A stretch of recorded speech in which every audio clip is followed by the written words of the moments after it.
Hello everyone, नमस्ते छ सबैलाई। र यता म चाहिँ गइरहेछु मामा घर चाहिँ दिदीहरूले टिका लगाउने र यहाँ मामा घर पनि पुगिसक्यौँ।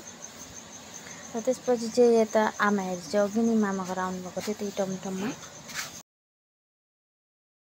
र यता चाहिँ माइतीले मलाई चहा दिनुभयो दिदीहरूलाई दिनुको लागि। र यतातिर चाहिँ म दिदीलाई आमालाई चहा दिइरहेकी छु। र त्यसपछि चाहिँ यता बोजूले भाइलाई टिका लगाउनु हुँदैछ।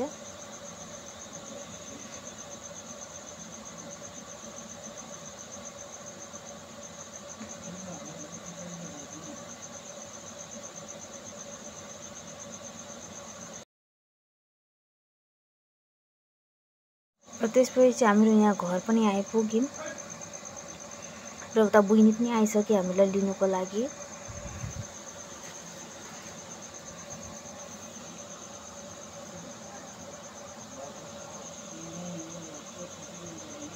र बहिनी चाहिँ हामीहरूको बेग बोक्नु आएकी थिए। यहाँ बहिनीले बेग लियो अरे निस्किसक्यो। र बेग राखेर चाहिँ हामीहरू यहाँ निस्क्यौँ फुपू घर जानुको लागि। र यता माइली दिदी अनि ठुलो दिदी। र उहाँ पुग्ने बित्तिकै चाहिँ माइली दिदीलाई भोक लाग्यो अरे। र 12 बजीकै भात थियो त्यही दिनुभयो फुपूले। र यतातिर चिया बसाउनु भएको थियो। र यता जुलपी चाहिँ यो हामीहरूको लागि र यो चाहिँ भिनाजुहरूको लागि। र यता भिनाजुलाई दिनु भनेर दिनुभएको थियो। र यता म भिनाजुलाई चिया दिनको लागि जाँदैछु। र यता दिदी चाहिँ जुलपी खाँदैछ भित्र। र यता म त्यसपछि चाहिँ खाइसकेपछि यता दिदी थाल उठ्का धुँदैछ। र गाइस यो फुलहरू हेर्नु कति राम्रो छ फुपू घर। र यता दिदीहरूको टिका लगाउनु बेला भइसक्यो। फर्स्ट ठुलोले लगाउनुपर्छ र त्यसपछि सानोले।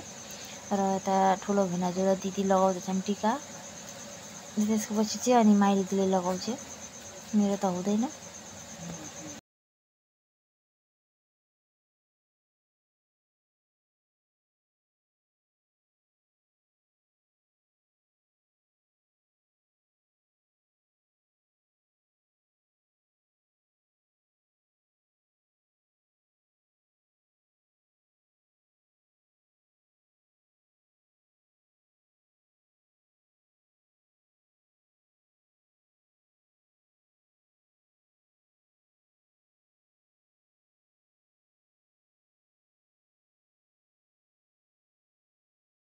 र त्यसपछि चाहिँ यहाँ माइली दिदीको टिका लगाउने बेला भयो। र यता माइली दिदीलाई फुपाले टिका लगाइराख्नु भएको छ।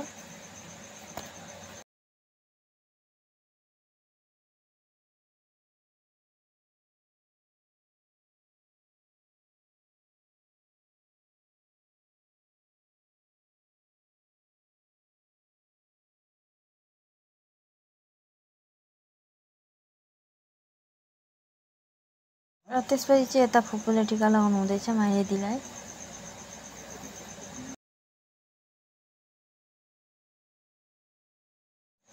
र यता खाना खाने बेला पनि भयो। र खानामा चाहिँ थियो यता मासु र यता दाल अनि पापड अनि भात। र यो चाहिँ भिनाजुहरूको लागि। भिनाजुले खाइसकेपछि चाहिँ अनि हामीहरू खानुपर्छ। र यतातिर मेरो बुढा पनि बसिसक्नु भयो। र यता बाबुको चाहिँ कपडा खोलिदिएर राखेको थिएँ। र फुपूले भन्नुभयो बाबुसँग त पनि भातको बाबुलाई खुवाउनु भनेर भन्न थाल्नुभयो। र यता म र बाबु चाहिँ बसिसक्यौँ खानु। दिदीहरू चाहिँ बसेका छैनन्। र म खाइसकेपछि यता दिदीहरू बसे खाना खानुको लागि। र खानासाना खाइसक्ने बित्तिकै चाहिँ बाहिर निस्केर हेरेको यता भाइहरू हामीलाई लिनु आइसकेका रहेछन्। र यता आयुषले चाहिँ भाइको जुत्ता बोकेको छ। भाइ चाहिँ निदाएको छ नि त त्यसैले। र यता हामीहरू निस्क्यौँ घर जानु भनेर। र यता फुपूहरू पनि हामीलाई छोड्नुको लागि बाटोमा निस्किनु हुँदैछ।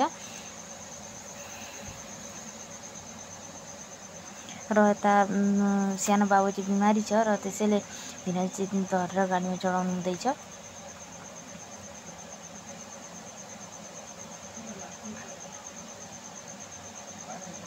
र यता फुपूलाई बाई बाई गरेर हामीहरू चाहिँ निस्किसक्यौँ घर जानु भनेर।